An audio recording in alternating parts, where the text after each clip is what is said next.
Hi, everybody. My name is Mike Manning. Welcome back to Triangle BNI. Each week, we bring you a small business success story from Triangle BNI. And if you are not familiar with BNI, it's Business Networking International, the world's largest networking organization. Our little slice of heaven here in the Triangle is Raleigh, Durham, and Chapel Hill. We've got 29 chapters going strong, have 6 core groups trying to become full chapters, and almost 600 members each week getting together to help others grow and start a business. And each week we bring you a wonderful success story. And our guest this week, John Devlin with Blue Ribbon Construction. John, how are you today? Good. Good to be here. Glad to have you here. John is in RD23, Raleigh Resource Group. They meet Wednesdays at 11:35 at Linwood Grill. John's a mentor coordinator, and Linwood Grill, if they want to eat, they make their own beers there. So a number of reasons to go, right? Yes.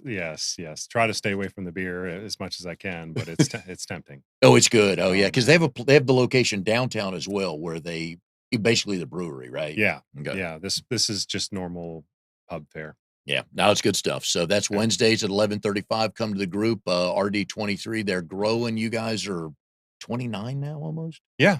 Yeah. I think we're the second largest group right now. Quite a bit of ways from the one in Durham, but everyone else is too. Yeah. So yeah, Oh, yeah. growing strong. Okay. Yeah. Was this the original group you I was were in in? another group in Apex just for a year, but it was such a far drive that Yeah. I jumped into this group. So I've been in this RD23 for 11 years. Yeah, because So that's where we originally met, because that's the first group yeah, I was in, and we'll yeah, get around to that. But Blue Ribbon Construction, one of the premier remodeling yeah, remodeling only. So actually, companies in the Triangle, right? Triangle Business Journal just ranked us as now the third largest remodeler in the Triangle. Wow. For residential, that is. Okay. Now, compared to a builder or a commercial builder or a new home builder, we'd be a flea. But in the world of remodeling, we've got some nice buying power. Not the biggest, but certainly not the smallest. And you've been with them since about 2012. Yes, Okay. yes. Uh, Wow, and we'll get back to how you wow, got to them. wow. Yeah, Business, we're middle of June. I'm always amazed every time I run into you. I think the last right. couple conversations you and I have had is it's middle of June, so you guys are booked out till August. Yeah. We're telling people pretty much can't start your project till August or September. So, and it's been that way for a while with a few ups and downs, but mostly, most remodelers are going to be in that boat though. And obviously, each week we have a small business member from BNI on, and we spend a lot of time talking about. There's a lot of common themes here. Is a lot of times we'll stand up and we tell people what we do, but we're afraid to kind of do that humble brag. And but you guys do that because you want to be high end. Hmm. You have a level of a price that you'll start at, right? Yeah, it's all about being the right fit. There are times when the homeowner has to make tough decisions, and they might want um, uh, something, but then when faced with what the budget constraints are, they just have to make a different choice. Something that's good. Something that's good for them. What we know what we are, and what we are is a remodeler that provides a level of service that you have to pay for. So, yeah, we're going to be $35,000 and up for bathrooms. We're going to be $60,000 and up for kitchens. It's we can do some economy remodeling, but on the whole, we're really catering to people who want this to be their forever home, and they want blueprints and plans and 3D renderings um, and an interior designer helping them every step of the way, and true management of the project, not just stopping in every once in a while, but absolutely managing the project so that you can come home and just see what was done and not have to manage anything. And there are a lot of things, and I ask people all the time, put yourself in the shoes of the customer. When you're the customer, Right. there are some things that we will pay for. Right. And that's what you really have to be faced with. It's an old saying, you can't get price and timeliness and quality. And that Yeah. is the case. It's still true today. You just can't have all three. So if you want to not have to manage your project, and you want to be able to come home from work and see what was done, or look on the app, or be out of town, out of the country, you Mhm. can look on an online in an app and see a job log and pictures of what was done today on your project, even no matter where you are in the world. It's all web Yeah. based, and of course, there's an app for that too. So we have Yeah, for so we have an everything. app. He has an app for everything. So we have an app for being able to log in and track your construction project and see for instance, see a written schedule all the way through from the beginning to the end, from the day the Wow. project starts, even weeks before it starts, and you'll be able to see what the end date is. So it's really nice that way. And you've seen this before, having been a small business owner. We all get into business. We're like, "Oh, okay, well, I need to take these type of jobs right now Hmm. to either pay bills or try to get to the Right. level." And you get to a point sometimes where you're afraid to ask or say, "This is what I do, Yeah. but here's what you're gonna get for it." And you guys Right. certainly, with just all the things you mentioned, you guys certainly Right. deliver on that. Yeah, if you don't need that. So for instance, that is what we try to determine when people call in.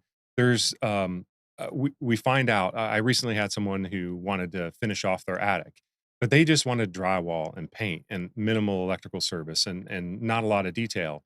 And we just both came to conclusion together, this is not a good fit for us. We are just such overkill for a simple screened-in porch, or we're massive overkill for a very simple attic. You can hire somebody who's not a design build contractor, who doesn't draw the plans and doesn't have an interior designer. Why pay for all those things? And I don't know how to turn those things off. We have systems and processes, and I can't just turn them off. Or do less. That's just not how it works in our business. It'll blow up our processes. So we come to the conclusion many times over, oh well, we're not the best fit for you, and that's okay. I It mean, was just fine, there's yeah. plenty of contractors where that that less sophistication Mhm. means, they're leaner, have less overhead, and they'll do a great job. Yeah. But when it becomes complicated or difficult, you need a lot of engineering, then we shine. And we all during the show, we also like to educate as well because we have people from all kinds of businesses on here. To if somebody's thinking about doing any kind of remodeling on their house, a number of things they're gonna need to figure out, but one is the price amount to need or have a general contractor is what, 30,000? Yeah, generally speaking, uh, as soon as you go over 30,000, every project, it's required that it be a licensed general contractor. Um, it doesn't necessarily mean that you need permits. Most projects that I do, I can't even remember a project that I didn't need a permit on, because that's the type of projects that we do. But that is not the threshold for permits. It could be as little as $1,000 and you need a permit. So that all depends on what you're doing. But as far as a licensed general contractor, yes, it is required any project over 30,000. And no, you're not allowed to break it up Yeah. and secretly make it look like two different contracts. And no, it is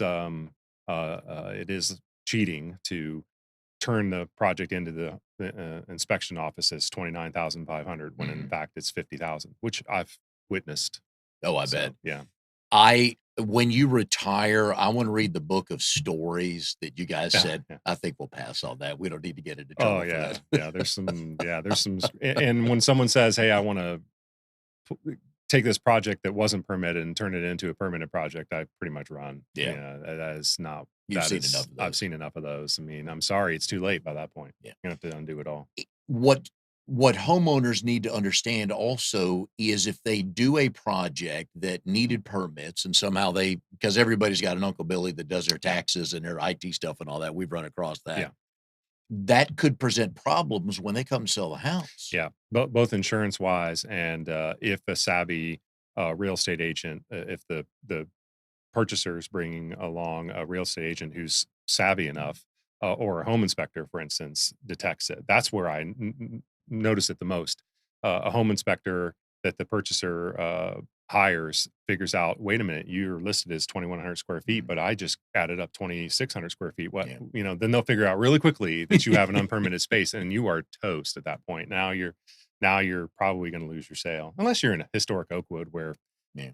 people just don't care. You just have to find that homeowner that doesn't care, and so you're taking a big risk. Yeah. So if the buyer doesn't care, Yeah. they buy it basically as Yep, is. exactly. They'll be Okay. buying it as is. So I've seen it plenty of times where, again, older homes, what are the odds you're going to find something that's not Yeah. done? I mean, you're going to find all kinds of things that aren't done correctly, and additions that were done back in whenever before permits, and that's okay. I mean, you just have to understand it's a risk, Yeah. and that's really what it's like too. I mean, when you're hiring a contractor, you just got to figure out your risk tolerance and your delay tolerance, and your mystical change order in the night tolerance, because that's really what you're going to get.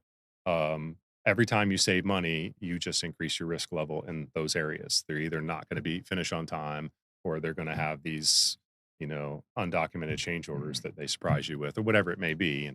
And again, the less sophisticated the project, the less you have to worry about that. So then it's okay. But when like the customer you talked about earlier with the attic, you had somebody to refer him to. Yeah, So yeah, you're a great resource whether you yeah. do the job or Yeah, not. and that's really what BNI has taught me over the years. I network with competitors all the time. I have Mhm. great friends in this industry. And for instance, if someone said, I need a project and it's over $500,000 and it's inside the belt line, or if it's an old historic home, I've got other contractors. I just don't want, I have a, I have a pipeline that's the right size for an orange. It is not the right size for a grapefruit, and it's also not the right size for a little tiny golf ball. Yeah. So I know this. I know this. I know what we're good at, and I know that if I keep feeding the pipeline with the right size jobs and the right kind of jobs, everybody will be happier. Yeah. So when it gets into those monster jobs that you're gonna be camped out for 6 months, I would recommend somebody like Harold Glazier or Distinctive Remodeling. They're great competitors, but Mm. they're better suited for that. That's just how they run their businesses, and they're used to that. And we just don't want those type of jobs. What's the biggest job you've done Four price wise? 450,000. I So think I've heard this story. Tell me yeah. again real quick. Yeah, so it was just a whole house remodel. So that's typical. I mean, you really have to have a house worthy. It needs to be on a lake, or it's got to be in an area that can support that kind Yeah. of real estate. Or you just have to not care about resale value. Sometimes it's a family house and you don't care. So, Oh, okay. but on the whole, it's you really have to pay attention to real estate values before you would ever dump that kind of money into it. But now it's $1 million property now. So started out. Oh. I mean, they've got a good return on investment. You're never going to get 100%. That's a lie created Mm. by TV and TV In 1 programs hour. and home and garden. Yeah, home and garden TV. Complete your project in an hour, Yeah. and it's worth 120% return on investment. If that was true, everybody would remodel to make money. It's Yes. insane. Oh, That's yeah. not true. Um, so, and we can talk about that later. We will. We'll have a Why note on that. that's Yeah. so fake Oh, and yeah. why that's a lie. But anyway, yeah. So that's about it. But on the whole, we'd rather be sticking to $250,000 projects as our biggest. On the whole, that's a better fit for us. And our minimum is 40,000. Okay. So If you've never been to a visit at a BNI group before, we recommend you do just to see what it's like, especially if you or someone you know has a small business they're looking to start or grow. You can go to trianglebni.com. In the upper right hand corner, there's a drop down box that says find a chapter. If you click on that, you can punch in the part of town you want, the daytime you want, the day you want, find out what's a good fit for you. So we recommend you do that. Just go visit. And you'll also find out if you've never been to a meeting and you do go visit a meeting that each week there's a featured speaker. And depending on the size of the group, it's 5 or 10 minutes. You guys still doing 10 minutes? we're still doing 10 All minutes. right. And each week the speaker is introduced by the member bio sheet. And so that's how we're going to do it today. Speaker today, John Devlin with Blue Ribbon Construction. They are home remodeling, high end. Can I say that? Home Sure. remodeling. Okay. Location and years in business.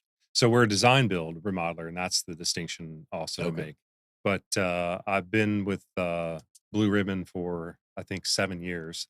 But I've been in the industry almost my whole life. My mother was a builder back in the We're going to get to that. Yep. 1988, 89. So ever since I was in high school, I remember helping her. So yeah, it's 20 something Yeah. years. And when did business. Blue Ribbon start? It's 30 years. Okay. In business now. John Sprath, the owner, he started it, I think, 32 years ago. And how'd you two meet? Through our interior designer. So Blue Ribbon has an interior designer, Kathy Garibaldi, with Reinvented Spaces. Now her her office is inside of our office, but she does have her own private clients. But she's always included in our process.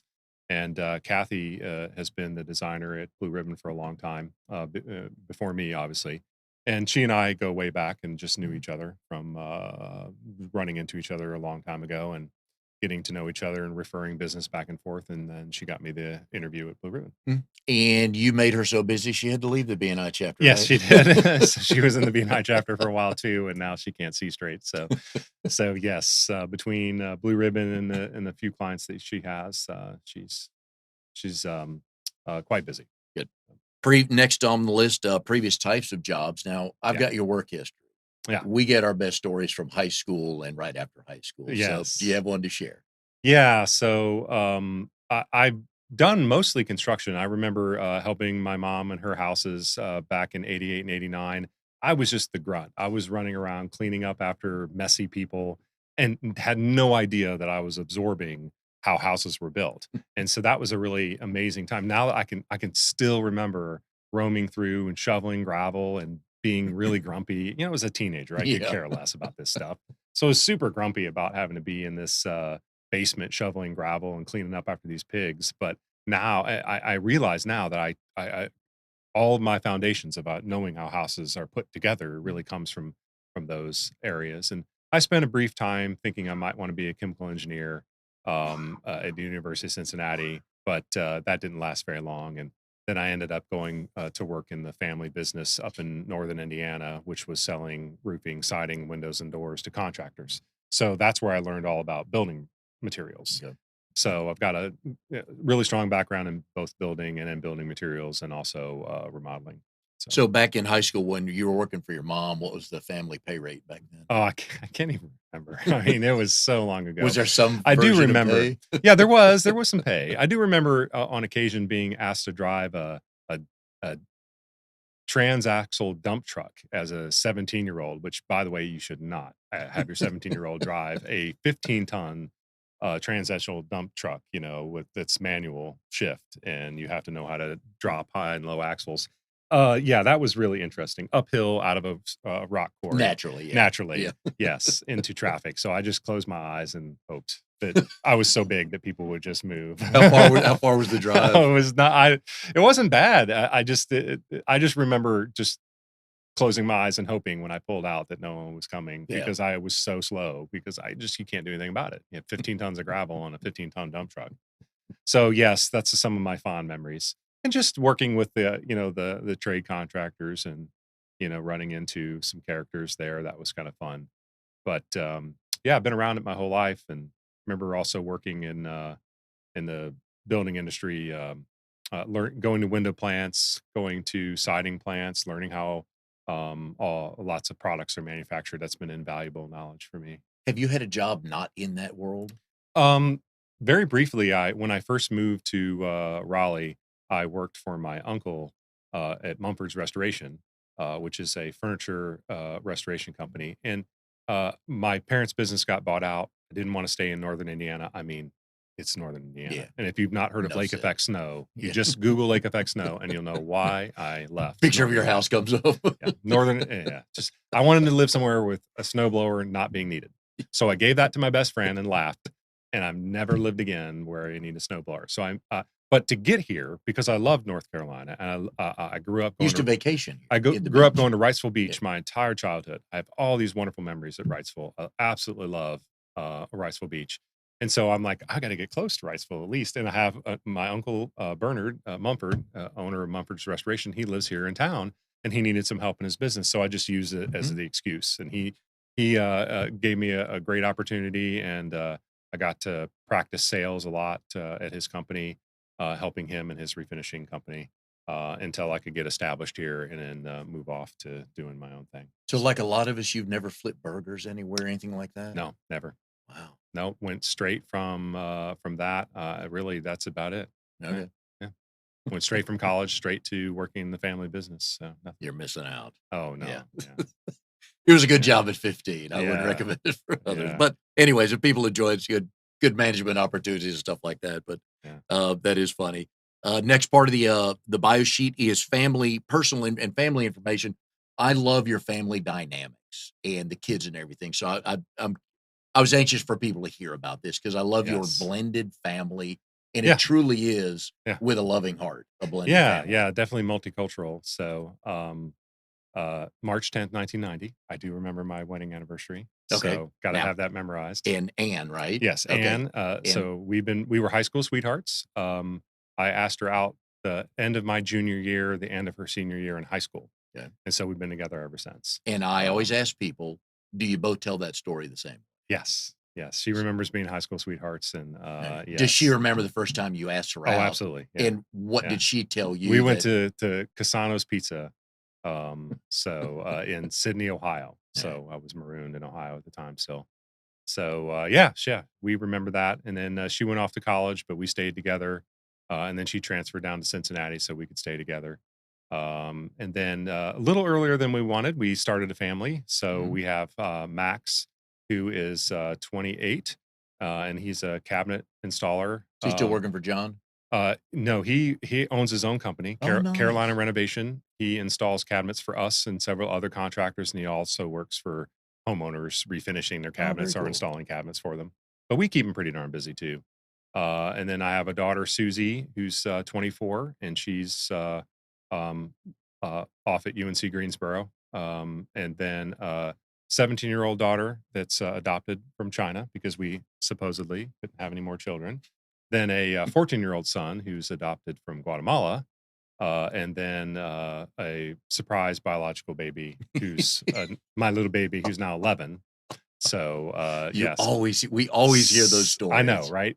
And I don't know whether it's really true or it's just anecdotal because it sounds like a great story. But yes, it happens a lot to people where Mm. they weren't supposed to be able to have any more children, and voila, So now the they 2 chose. kids you So adopted, yeah, how that whole because we hear wonderful, heartwarming stories and just horror stories, yeah, having to go out of the country looking for a child to adopt and bring back right. into a loving home. Yeah, I mean, I would have loved domestic. There's nothing wrong with domestic adoption. All the children need homes. It doesn't matter whether they're Mhm. here or in another country. One of the reasons why we picked foreign adoptions, we had a string of friends in a row who had difficulty with domestic adoptions, and it was really a challenge for them. So, and they got their hearts torn out of their chests, and we just been through that with infertility. So we decided, okay, let's find something that's a little more dependable, and that's what China's program was at the time. So we ended up pursuing China as the country to adopt from for Lily, and then we were saving up to adopt from China again when our 14-year-old Ben his adoption is actually a domestic North Carolina readoption. So his the first adoptive family disrupted, and they were looking for a family for him. So we were lucky enough to be like, well, wait, okay. We raised Yeah. our hand and met him, and it turned out to be fantastic. He's awesome. So And how did the um, 2 older kids adjust to that? they were fine. They were very excited about it. My wife is a walking encyclopedia on adoption, and she's also an incredible educator. She homeschools all of them. All of them have been Oh, homeschooled. Even Max, the props to great her. experiment. Yeah. Max, the great experiment, has made it all the way through. Um, and so she homeschooled them all. So she she took it very seriously and understood, especially with some of her early childhood education background. She understood exactly what they would need, and how to talk to them and prepare them, both the adopted children and the biological children, for what was coming. And so, yes, all the credit goes to her for preparing them and really being proactive about it. It's all about being proactive. Mm. You're just proactive and you address it, and you're sensitive, you have to adapt, of course, to whatever I she's s able to. have always thought that was a great story. I love what Yeah, you guys have done in helping some kids out, yeah, and it helped you out too, yeah. Really, because you had room in the house and the heart, yeah. right? Most people are like, "Oh, that was really nice of you to do," and I'm like, "No, you have no idea. The blessing is Yeah. all to us. I mean, we are the lucky ones that end up with the two extra awesome kids, um, but I understand that thought process. I mean, you start out thinking that, and then very quickly you realize, oh no, wait a minute, I didn't do any rescuing at all. These kids are, the true blessing to me. But it's not surprising to feel that way, and I don't think it's unusual. But um, yeah, very quickly you'll figure that out. So. With all the family, is there any room in the house for pets? Thankfully, no. So, my daughter would have a zoo. My 24-year-old would have a zoo at our house if she was allowed. But, um, so right now we are fostering her gecko, until she can get Yeah, that gecko out of my that's house, that believable. lizard out of my house. But, no, we have one cat right now, and, he's less than awesome, but he's a cat. So Enough said there. I'm a yeah. dog guy. So No, I mean, I don't mind them at all. It's just I've got enough humans, yeah. so I'll stick with low maintenance now. Hobbies and activities of interest. Yeah, so love fly fishing. That's what my uncle Bernard and I do as often as we possibly can. Where do you go Um, to do that? Ravenwood subdivision has a private lake that feeds into Falls Oh, Lake, and okay. so we that's where we often go. And I don't have much time to do much else. I'll go fishing anywhere, anytime I can. But I love fly fishing, and it's great to do that from uh, on a lake. You have to modify what you're doing, obviously, to fly fish not in a stream, but it's possible. And so that's probably my favorite thing. And then whatever else the kids are into. Right now, they're into taekwondo, so I go participate and watch them at that. My daughter, the 17-year-old, was a competitive gymnast, so we used to do a lot of that, Yeah. just following her around, whatever she was doing. That's about it, really. I don't have much time for anything else. No, you do So, not. No, not with 5. no. Even yeah, 1 works with you, and then 4, Yeah, you're still yeah, okay, still on yeah, the hook for, and Max will probably say Max will yeah. want you to be on the hook for him for a little while too. Yeah, he's pretty You're independent. He's buying been lunch, great. right, Dad? Yeah, yeah, whatever. Shopping at mom and dad's every time you come home from college. Yeah, that's pretty much how it works. Do you have a burning desire? Yeah, I love Wrightsville Beach. I love the beach and the coast. So my plan is when I finally shuffle all the kids off and get them independent and established, I'll definitely be looking to retire somewhere along the coast. The Curie Beach, Carolina Beach, Holden, doesn't matter as long as it's near the water. So when retirement happens, that's where I'll be. And how young is the youngest? 11, so I got a ways to Okay, so you got go. about 10 Yeah, years too yeah. before you Oh, get it'll be okay. longer than that. So I just have to then I have to work, get them through college and all that jazz. So yeah, it'll be a while. I learned So, when my but gotta have an youngest angle. yeah, when my youngest son, went away to college and my wife and I were empty nesters, we had no idea what that meant Mm, because, like with most parents, we're with you, we started very early, I'll just mhm. say that. And a friend of mine was telling us that, "Yeah, we got the house to ourselves." A friend of mine was telling me, "No, no, no, no, no. One of us gonna move back." And I'm like, Yeah. "Nah, not my Nah. boys." Yeah. They both did in Mhm. between things. Yes. Yes. Wow. In You just between. Yeah. you just never know. So a few people watching the show haven't met you yet. They're getting to know you. What's something we don't know about you that we haven't talked about yet? Um. Wow. What'd you use last time you talked? I used my crazy story from 20 years ago on our 10th wedding anniversary when I was in Costa Rica. You remember this story? I do. Yes. Yes. Yeah. So I have abused this story, so now it no longer is effective for getting my way when in an argument with my wife.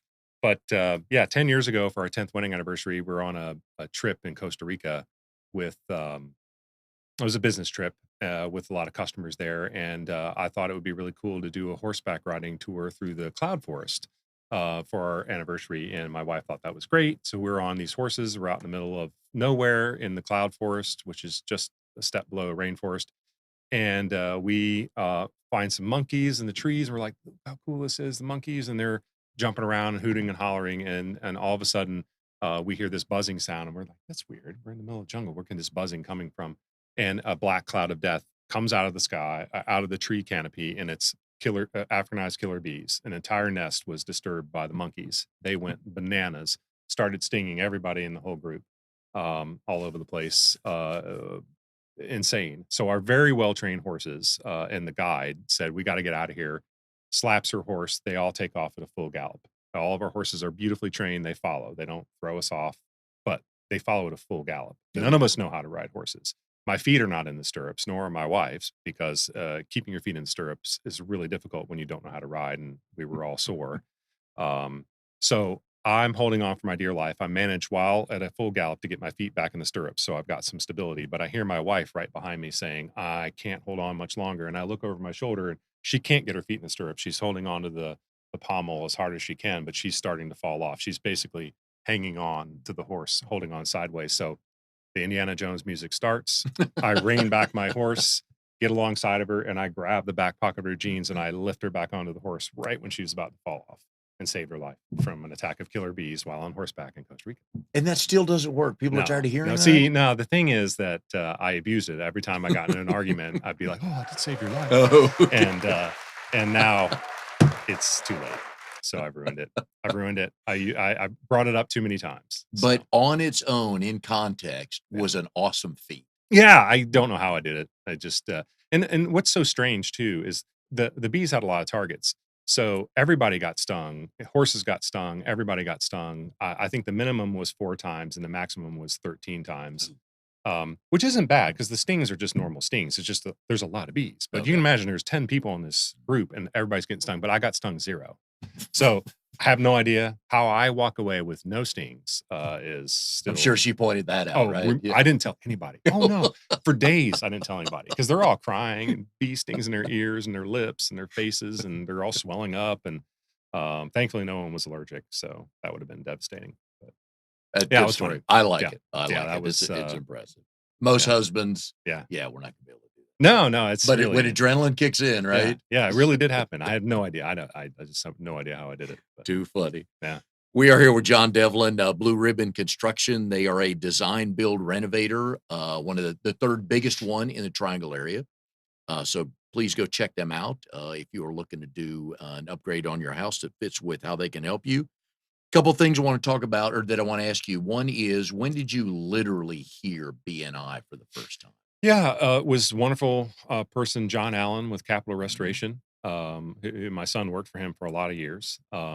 He was just a friend of mine that I met through working at Mumford's Restoration. Um, and he mentioned it to me one day. He said, I'm in a networking group and, you should visit sometime. I'm like, what kind of cult is this? Because it just sounded weird, Oh, sure. it sounded a little bit like, some scammy type of thing. But I trusted John. And I think that's really what it comes down to is, you know, people, people buy from people they know and people love genuine one-to-one referrals. And so I trusted John and that made it a no-brainer. Just go check it out. What have I got to lose? Yeah. I know John and John wouldn't suck me into some sort of multi-level marketing thing. So Where were they meeting then? this was still in North Raleigh. It was already 23. I visited that group. I ended up joining a group down in Apex for about a year, but then I eventually came back and visited again after I figured out that Apex was just too far. Yeah. So Well, and yeah, it you was a long time that was ago. the first group I was in was with you, and that's where we met, and I've Yeah. always had a tremendous amount of respect for you, just being John, the way you carry yourself, but also with BNI, and I try to just beg people when I do member success training is and it's good for business, period, whether you're in BNI or not, the structure and procedures you have in place to track everything is Yeah. just legendary. Yeah, I think it's important. Uh, I did it for pragmatic reasons in the beginning because I wanted to make sure that whatever marketing efforts I was engaging in, I had a good return on investment. And there was really no way of knowing that without tracking it. Being kind of still an engineer at heart, I wanted to analyze the numbers, just like looking at a P&L, just like looking at a balance sheet. It's wise to also look at how you're investing your time and money in your marketing efforts. Everybody has to market and sell at some point. So the question is, what are you going to engage in? And it doesn't work for every business, but for my particular business, BNI has always been the top producer as far as a good return on investment when you compare it to. So Yeah. that's what I analyze. I analyze leads generated, closing rates, and then of course the revenue invested in the marketing source of the form of marketing, um, and then I could produce a ratio essentially of return on investment. So In 2018, is there a percentage of what BNI was worth to the bottom line that you brought into Blue Ribbon? yeah, it's always hovering around 20%, and it has pretty much for quite a while.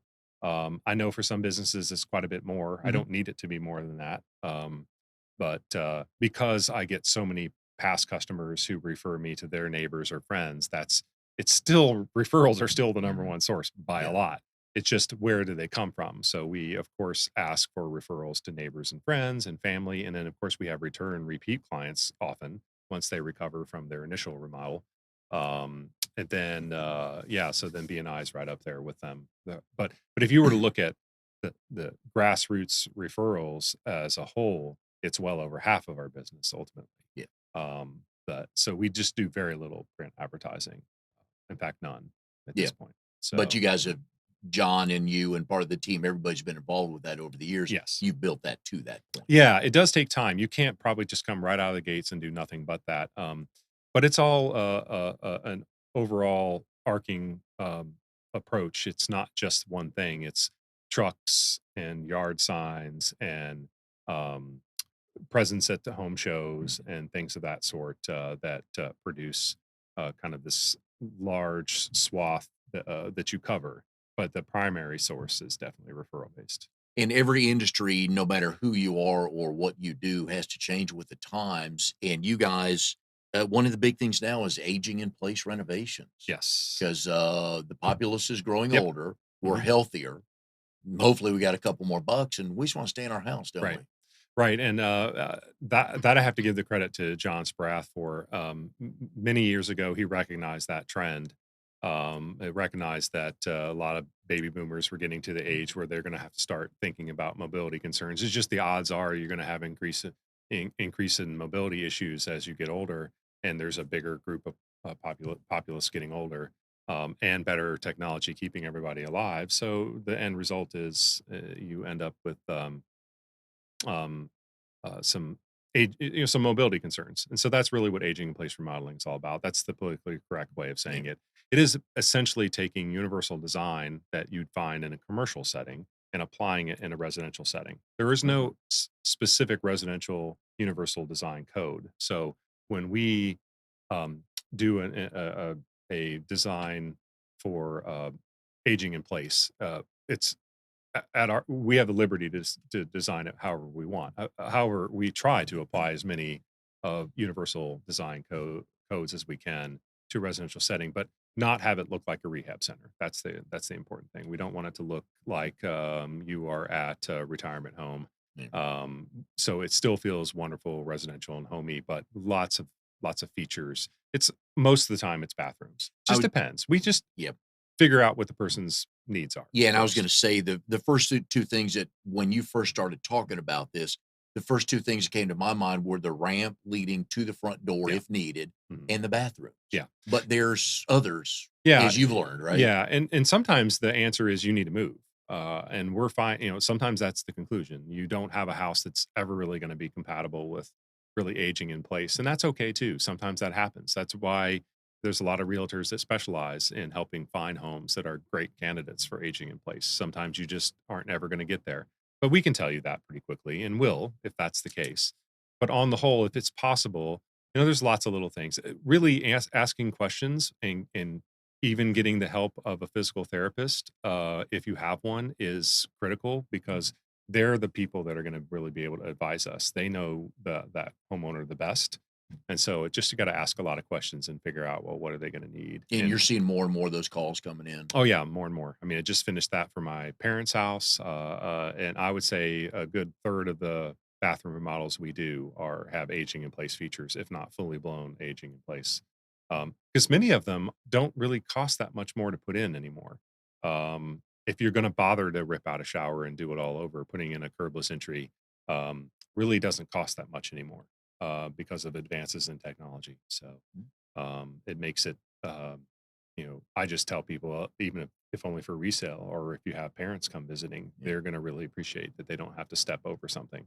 It Yeah. seems like no big deal. A little tiny 4-inch step up into a shower seems like no big deal until Mhm. you have a hip replacement and you can lift your foot a half an inch, Yeah. period. And so now you're standing at this threshold trying to get in and it's wet and you can't get your foot. You just can't lift your foot up. So Aging or non-aging renovations, do you have a favorite room you enjoy? Because you do the yeah. CAD designs. Yeah. I mean, you're in all into that. Yeah, we do whole houses. We do basements, attics, additions, pergolas, screen porches, everything you can think of. But my favorite is kitchens and bathrooms. That's really the main reason Blue Ribbon hired me many, many moons ago was my kitchen expertise. That's what I do the best, and that's what I love. I'm good at organization and detail, and that really is where it's needed the most is at for bathrooms and kitchens, so it's my favorite part. And prior to joining Blue Ribbon, you owned Eastern Remodeling and Cabinet Refacing, Yeah. and that's a good and bad success story as a small business owner, right? Yeah, that's where I gained a lot of that kitchen expertise, and I still carry with me today all of the knowledge that I gained from cosmetic makeovers. So one of the first Star Awards that I won was for a economical kitchen remodel, and we still do use refacing and refinishing techniques in some of our remodels today, even in larger projects. Just because if there's nothing wrong with your cabinets, why not? I'd love to save them by using refinishing or refacing. So, yeah, Eastern brilliantly started it right after the recession started in 2008, and suffered for about 4 years until I just got tired of uh, the grind and tired of barely squeaking by. Yeah. So uh, that's when Kathy was introduced me to John Sparath, and he was looking to grow his team after he had recovered and survived the recession himself. So it worked out great for both of us. We could team up, and he needed some help in the kitchen and cabinet area, which is what my area of expertise was. So it was really good. And we've had Appreciate people the on the opportunity. show that have survived that, and but the housing industry, it weeded out a lot of people, and Yeah. we've had people on the show that have made it through, Hmm. some that didn't, Yeah. and it was hard to get through there, but through the relationship you had with Kathy, Hmm. got you to John, Yeah. and then your expertise, Yeah, right? and I think that's really a testament. I mean, he's been in business for 30 years. It's a clear indicator of he's been through several of these now. So now he knows. And after watching what he did to survive, I recognize what I should have done. But you just don't know what you don't Mhm. know. No, you So it's been really great to get that insider experience and learn from John Sparath and get it is so great to work at a company with that level of wisdom. I mean, to be able to walk across the hallway and say, "Hey, John," and talk to someone who's been, yeah. in construction for 30 years is incredibly invaluable. And So, you guys have won numerous you yourself have won numerous star awards. yeah, Is there a mantle at the fireplace we that we got them all at the office in a display case. So, okay. yeah, there's about 30 of them in there. Oh, very So, nice. yeah, yeah. So it's been good. Star Awards are run by the Home Builders Association, and they bring in judges from other home builders associations from other counties in North Carolina. Okay. That way, it's unbiased Yeah. judging, and it could be a designer or another builder or remodeler. And of course, they love to volunteer because then they can come to Raleigh and come to the big city and see the cool stuff. Have you been a judge for another So I county know, but before? I'm looking forward to doing that Oh, sometime. okay. So I would love to be one and would volunteer for it. Um, but haven't gotten that opportunity yet, but I will, hopefully. So yeah, so they come in and judge, and the homeowners also judge you. So you have to have a good, um, you have to have a good report card essentially from the homeowner to be uh, have a chance of winning one. So they're just judging quality and innovativeness and lighting and various other things. So lots of different categories. We're here with John Devlin, Blue Ribbon Residential Construction. He's in RD 23. They meet Wednesday mornings at 11:35 at Linwood Grill. Come on out and see that group. There are just a few colorful characters in that group. Yeah. I would say it's certainly worth the lunch, Yeah. the price of lunch, just to watch the entertainment with, Yeah. yeah, Yeah. Jim and Colin, and just Yeah. start with that. So There's yeah, quite a few characters in there. So we are definitely not going to be a stodgy group. It is fun no. loving, and there's many beverage had at our after hours events. Oh, yeah. So yes, it is definitely that type of group. But at the So end of the day, you guys bring home the numbers, yeah. which is why we're all in there. Yeah, and it is that's taken very seriously. So there's some groups that are more casual, but there's a fine line you've got to walk, and it's a difficult line, but between having fun but being serious about business. And I think it's just about setting expectations. We have an expectation of what you're going to produce, and we look at the numbers, and you need to produce. So All right, let's have a little fun with some of these TV shows. We've addressed, we had Jed Grunwald on a while back. He was one of I think he was the second or third guest. And he and his wife, they flipped houses and they'd done a pilot show hmm, that was not picked up.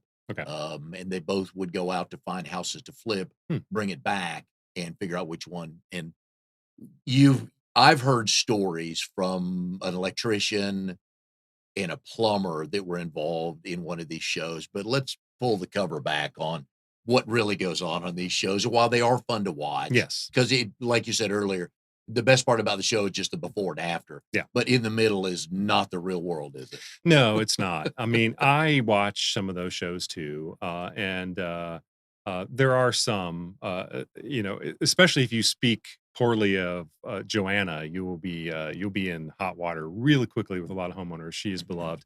I think she really deserves her reputation. She is absolutely, from all reports, a fantastic person.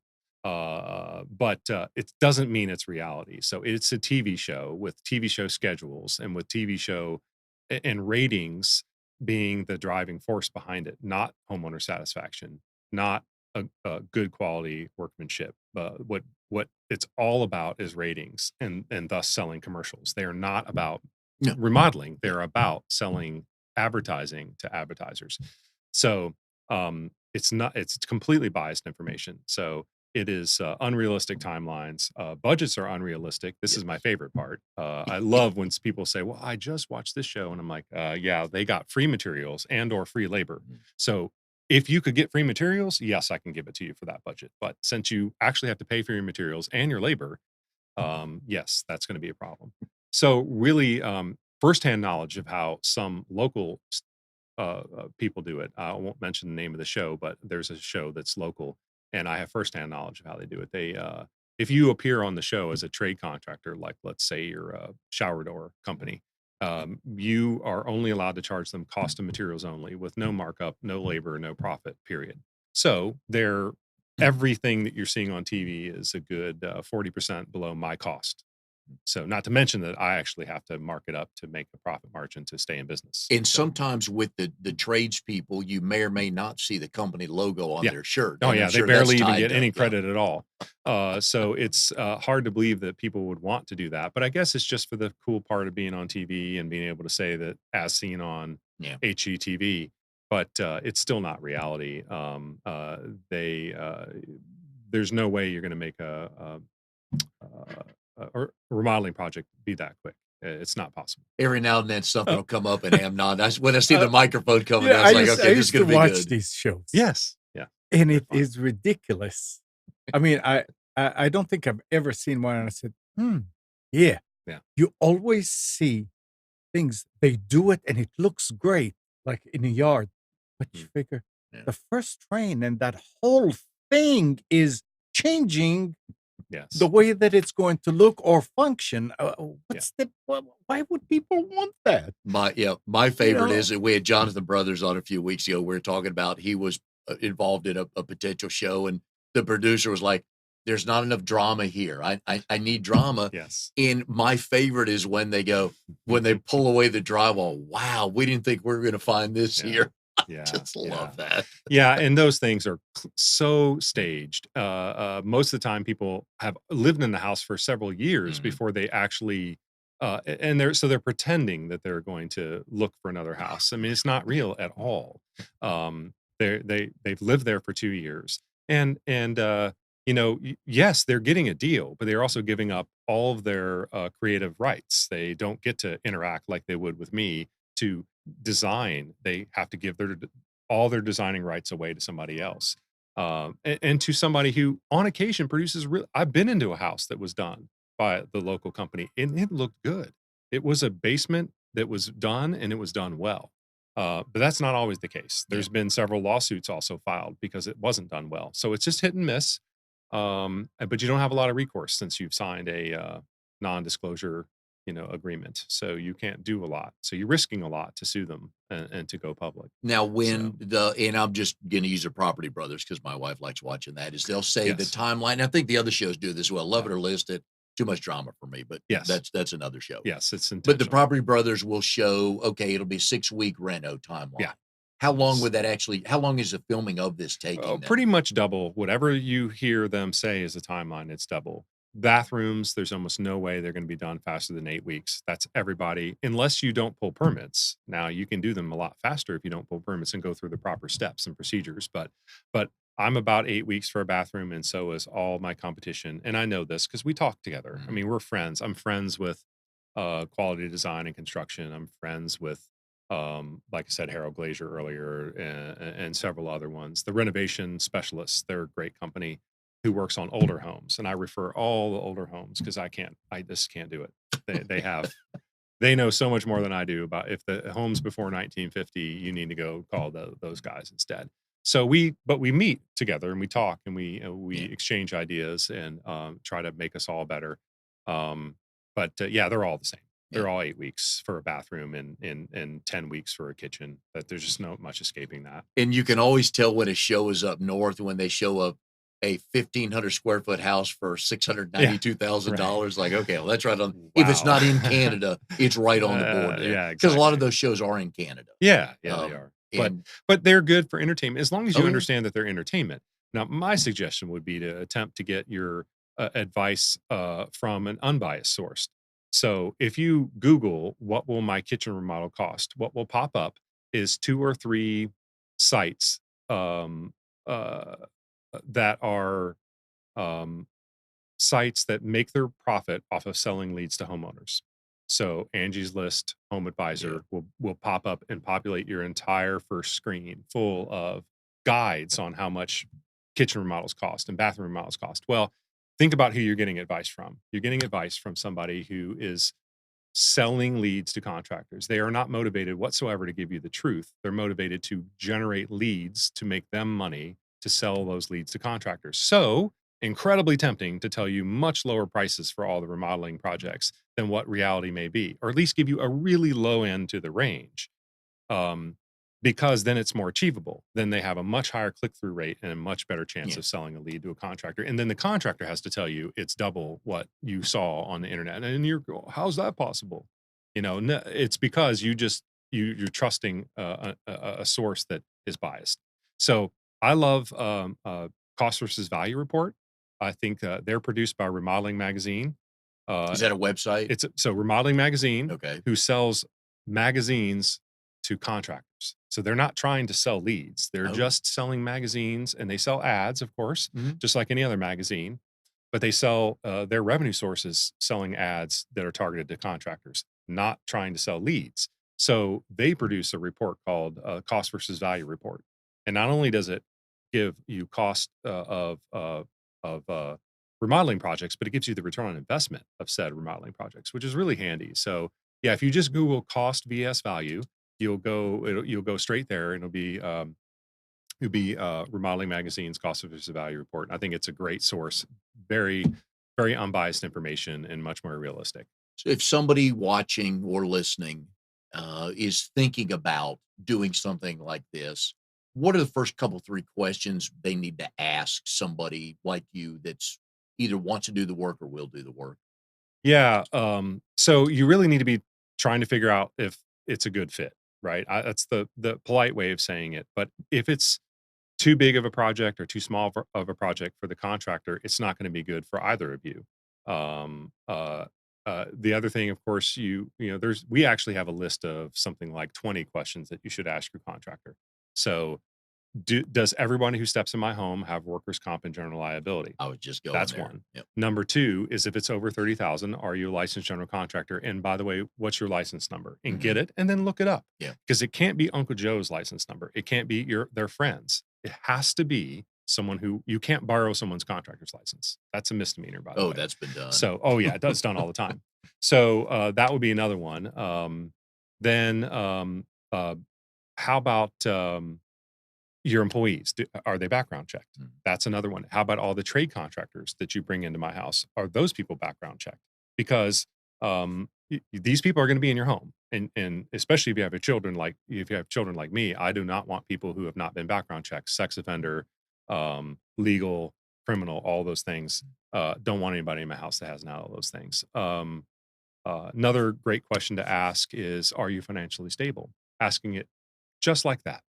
There's no right or wrong answer to that question, but just simply asking the question and seeing, can they handle the response? I have responses to that question. And I'm not going to give away what my responses are, Mhm. but having an answer to that, you don't want to find out that they're not financially stable by the fact that they ask for half the money up front, before the project's ever started. Now, there are a few occasions where that's reasonable. If you're about to order um, $15,000 worth of custom windows for Oh, someone's house and they only fit in this person's house, well, then that's not unreasonable to ask for the money, because now you're taking a huge risk as a contractor if that something doesn't work out. So that's okay. But generally speaking, for a kitchen remodel or a bathroom remodel, it should be a much slower pace. You don't need that kind of money up front. So it should be spread out over time. And that's how we operate. But just ask the question and see, do they have a response to that? That's a good. and I learned a while back, if you have somebody come into your house that is doing work for you, whatever they're doing, and they fall and get hurt and they have no insurance, Yeah. that goes on your homeowner's Yes. policy.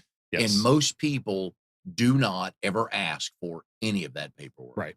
Right. So before the project starts, we'll send over copies of our workers' comp and general liability. And then for every human that steps foot on your premises, we also have copies of workers' comp and general liability. Even if workers' comp's not required, we require it. So for instance, a one-man show does not need workers' Mm, comp insurance. It's not required. However, we require it. You can't work for us unless you have it, period. mm, So no one steps foot on your premises without it.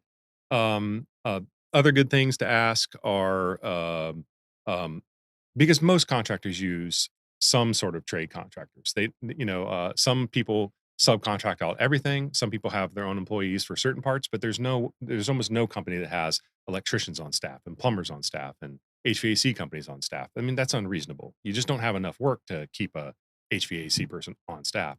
So a great question to ask is, well, how do you find your plumbers and your electricians and your HVAC people? My response is I use the same people over and over again. I do not shop around for the cheapest price. I think that produces the cheapest price, but mhm. it also produces a completely unknown person in your house very often, and that is not the best plan. I don't want and can't have someone, a plumber I've never met in your house. I mean, that's Yeah. not a way to run a business. So I would be a little concerned if they were shopping for the cheapest person all the time, because Yeah. ultimately that's not a good result for Oh, yeah. anybody. And in a lot of these fields, there's plenty of people who are qualified to do the work, but from a business standpoint, they're not set up. And then the Right. homeowner takes almost the entire fall for that if something Yeah. goes on, right? Yeah. And I think that's really what it comes down to when you hire a general contractor. It needs to be a project that needs management. If it's Mhm. such a simple project that it doesn't need management, then you don't need to hire a general contractor. You could hire a plumber and a drywall person and a painter and manage it yourself. That's perfectly fine. Or hire a smaller contractor who doesn't need to be as organized and just does it with a pad of paper. When it becomes more and more sophisticated and complicated, um, that's when a general contractor who's organized is really going to shine. And that's why I'm talking about what's a good fit. You've Yeah. got to pair up the project. So if it's an attic that's going to require engineering and complicated plumbing, getting it all the way through your house down into your crawl space and dormers and a bunch of other issues, well, then now you're starting to check more boxes off for the general contractor who can handle something that's a little more difficult. And that's really where we shine because we have all the right players. I mean, we're even going to put in when it comes to schedules, we have written schedules that are actually Gantt charts working in the background to produce a calendar that the homeowner and trade contractors all can see.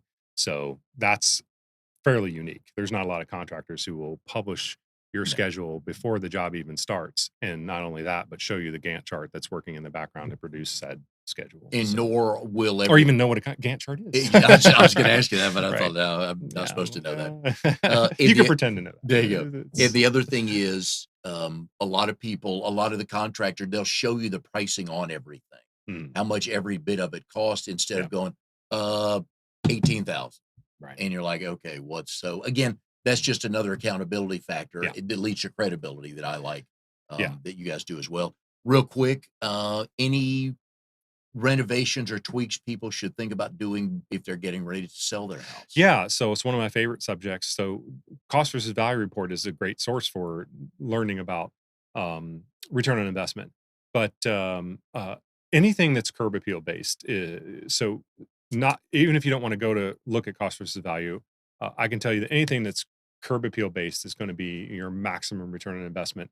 Remodeling magazine is not going to produce what mulch and pretty mailbox is. That's not a sexy remodeling project, but I can tell you those dominate. So you've got to think about from a future buyer's perspective. What do? They drive up to your house. First thing they see is your mailbox and your yard. If those are junky, you have just set a bad impression. Then they pull into your driveway. So your driveway and how it looks and your garage door are next most important. And then they're going to walk up to your front door. So your pathway up there and your front door and your lighting and flowers, those are going to be very important items. And cost versus value report does have those as very high. Garage doors and front doors dominate as far as return on investment goes. After that, then it's kind of the normal that you would expect. Kitchens and bathrooms are, near the top of the list. But if you are going to, you only care about return on investment to sell, don't do any major projects at all. You should not remodel your kitchen fully unless you have such a broken footprint that no one will buy it. You should do cosmetic stuff. Cosmetic wins the day every time for return on investment. So that's where refacing or refinishing might be a better fit than putting in granite and then stopping there. Get your yard looking good, get your front door looking good, and stop. And you can get advice from all kinds of different people that'll say, "Oh, well, we did this and it sold," and that may have nothing to do with their house. Yeah. You might be able to sell quicker, but again, we're in a market right now where you can sell your house pretty quickly, so it doesn't matter quite as much. I think that if you're talking about return on investment, you need to stick with yes. Does it make sense to, let's say somebody's telling you that you need to remodel before you going to sell? Yeah. Figure out how much it's going to cost Mhm. and how much it's going to cost to paint the house, Right. and put it into a price, and then said, no, I'm going to sell the house instead of 500,000 or 400,000, Mhm. and I'm going to allow the new owner to do all that to stuff. do all that, and that's why I'm giving them the break Yeah. in the price. You can have that logic. It's just that there is some logic to that. I would say that if it depends on the level of effort, right? But most homeowners in this market, maybe you can get away with that.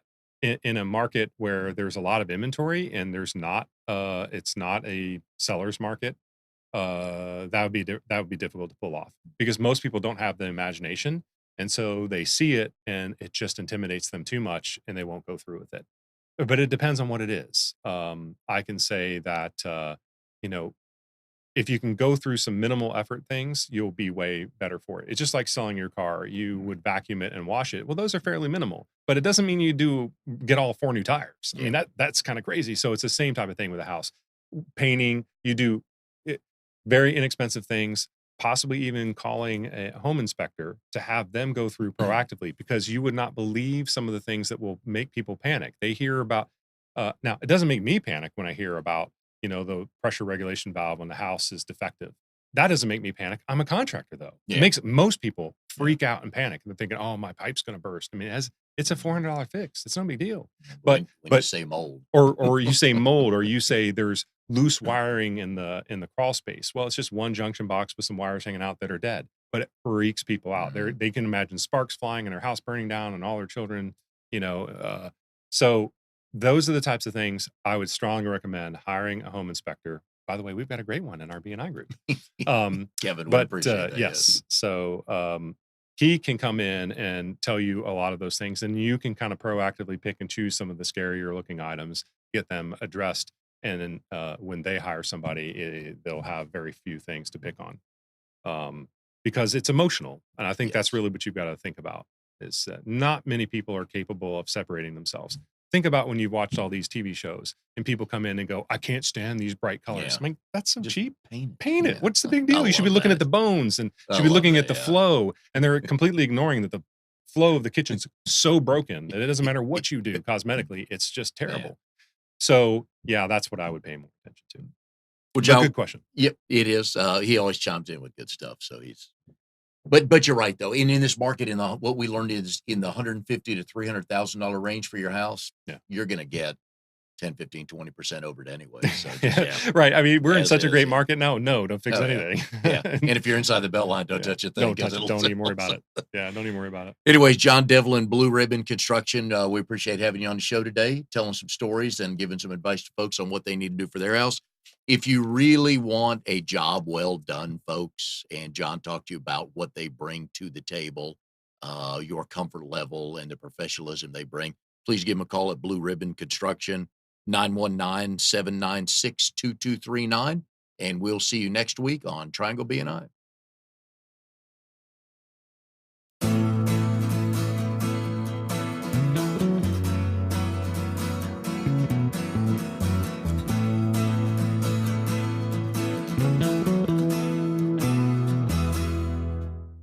You are tuned to the Nissan Communications Network. If you tuned in too late, you can always watch each program in its entirety or download an MP3 audio file of it in the archives section at nissancommunications.com. Don't forget to subscribe to our YouTube channel, follow us on Twitter, and like us on Facebook. Sponsored by Telestream's Wirecast software, StreamingGear.com, Carolina Apparel, and DeltaForce.net.